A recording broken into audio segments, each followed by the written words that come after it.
Nous parlons aujourd'hui du futur budget européen. C'est fondamental car c'est l'argent des Européens. Les Français ne veulent pas d'une Europe qui gaspille leur argent. Les Français veulent d'une Europe efficace, qui protège et qui agit concrètement pour eux. C'est donc dans ce but-là, uniquement, que l'argent des Français doit être dépensé.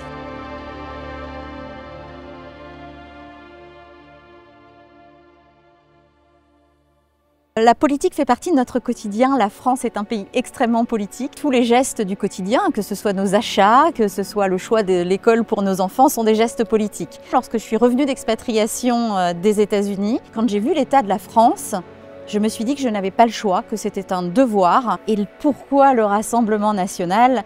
Bien évidemment parce que le Rassemblement national porte toutes mes valeurs, que ce soit la protection des plus faibles, mais aussi la redynamisation de l'économie, la protection de notre identité.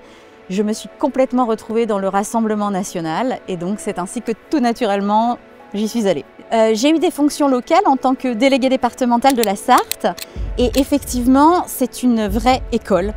C'est une école de la politique, c'est une école de l'amour des gens et de l'autre. Créer du lien entre des gens qui n'ont pas forcément les mêmes origines sociales, les mêmes préoccupations, mais qui ont tous cette volonté de sauver la France et d'espérer pour la France.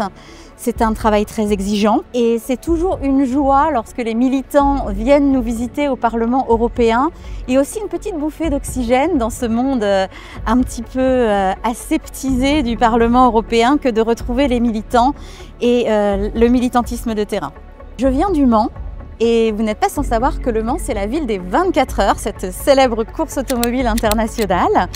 Et donc, je me suis retrouvée à être en contact avec le milieu de la course automobile et à aller dans le sud-est, au nord d'Atlanta, à Winder plus précisément. J'y travaillais dans un cabinet d'avocats où je m'occupais de faire passer les équipes pour les courses automobiles d'endurance, comme Le Mans est une course automobile d'endurance, et puis le matériel en fonction des différents standards dans les différents pays européens.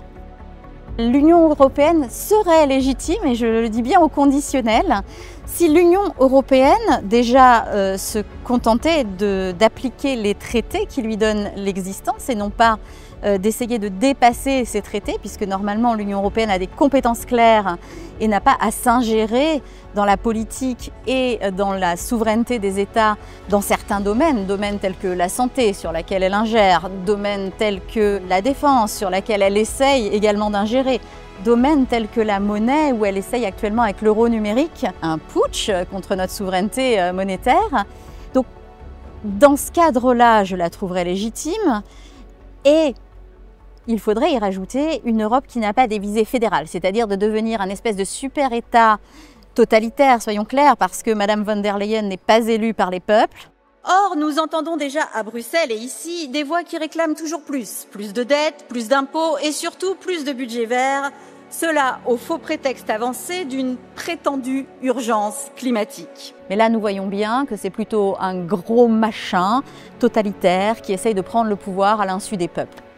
Et moi, je supporte une Europe des peuples, une Europe des nations souveraines. N'en déplaise à Mme von der Leyen et à ses soutiens, le vrai défi de l'Europe, ce n'est pas une idéologie verte servie par des financements opaques. Non.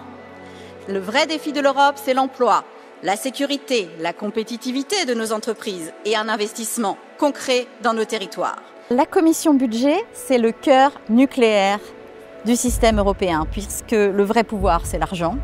Et que donc tous les dossiers des autres commissions, la commission sur l'aide aux régions, la commission sur les femmes et les droits des femmes, la commission des affaires étrangères, tous ces dossiers vont en commission budget où nous avons à émettre un avis sur le côté financier et budgétaire. Est-ce que c'est faisable ou pas? Nous travaillons d'arrache-pied, notamment avec Julien Sanchez, vice-président du Rassemblement national.